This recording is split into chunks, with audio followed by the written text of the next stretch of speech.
आइए आपको सुनाते हैं मोगली की कहानी।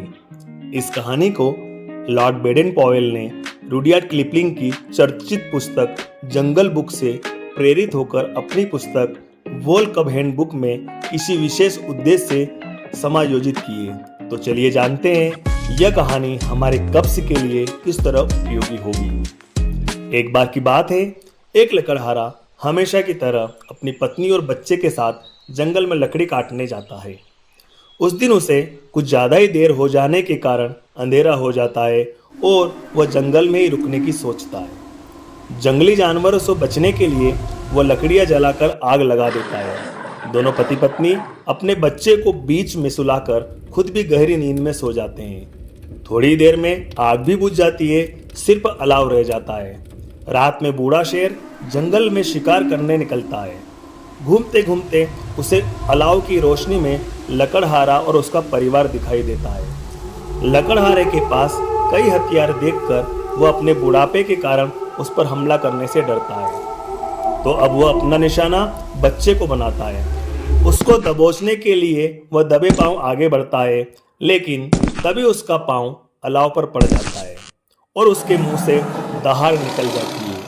वह दर्द के मारे कराहते हुए वहां से भाग जाता है। दहाड़ सुनकर दोनों पति पत्नी भी घबराकर जान बचाकर भागते हैं। छोटा बच्चा भी पास की झाड़ियों में जाकर छुप जाता है। झाड़ियों में उसकी मुलाकात बहुत ही नेक दिल और दयालु भेड़िए से होती है। घबराया हुआ देखकर अकेला नाम कर भेड़िया उस बच्चे को अपने मुंह में उठाकर अपनी मांद में ले जाता है। अब यह सारी घटना झाड़ियों में छिपा हुआ तबाकी नाम का गीदड़ देख रहा होता है। वह बहुत ही चतुर, चालाक मगर आलसी होता है। वह अपना शिकार खुद नहीं करता, बल्कि दूसरों के किए हुए शिकार पर अपना पेट भरता है। साथ ही वह चुगलखोर भी होता है।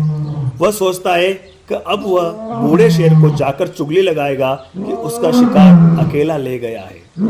ऐसा करने से बूढ़ा शेर इनाम के तौर पर उसे अपने शिकार में से थोड़ा हिस्सा जरूर देगा।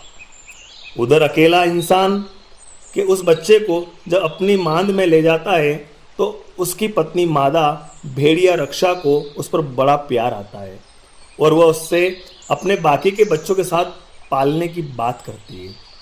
तभी तबाकी गीदड़ के कहने पर बूढ़ा लंगड़ा शेर उसके साथ भेड़िए की मांद में पहुंचता है और दहाड़ते हुए उस बच्चे को लौटाने की बात करता है। मांद छोटी होने की वजह से वह उसमें घुस नहीं पाता।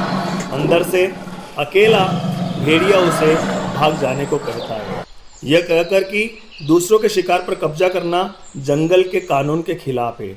लेकिन बौखलाया हुआ शेर उसे यह कहकर जाता है कि वह उस बच्चे को लेकर रहेगा। वह देखना चाहता है कि भेड़िए का झुंड कैसे इंसान के बच्चे को अपने झुंड में शामिल करता है।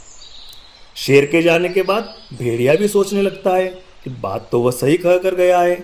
अब देखना यह था कि किस तरह भेड़िए का झुंड उसे अपनाता है। इधर मादा भेड़िया अपने बच्चों के साथ उस इंसानी बच्चे को पालने लगती है और उनके बीच मेंढक की तरह सोते हुए उस बच्चे को देखकर वह उसे मोगली नाम से पुकारती है।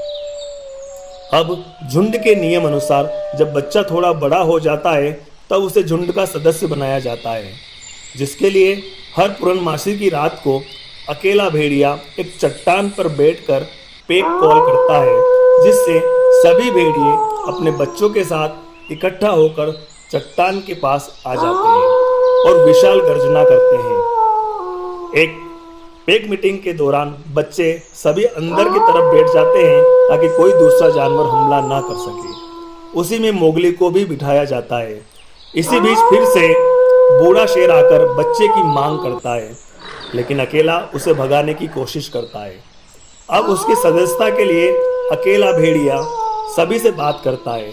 तभी एक छोटा भेड़िया कहता है कि उसको झुंड में शामिल करने के लिए 2 लोगों की गवाही आवश्यक है। इस पर अकेला भेड़िया सभी से गवाही के लिए निवेदन करता है, लेकिन कोई आगे नहीं आता।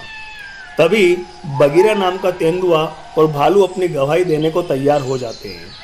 बगीरा का काम सभी जानवरों को अपनी रक्षा करने का हुनर सिखाने का है और भालू का काम सभी जानवरों को जंगल के नियम सिखाने होता है। वे दोनों ही इस बच्चे को सिखाने के लिए तैयार हो जाते हैं।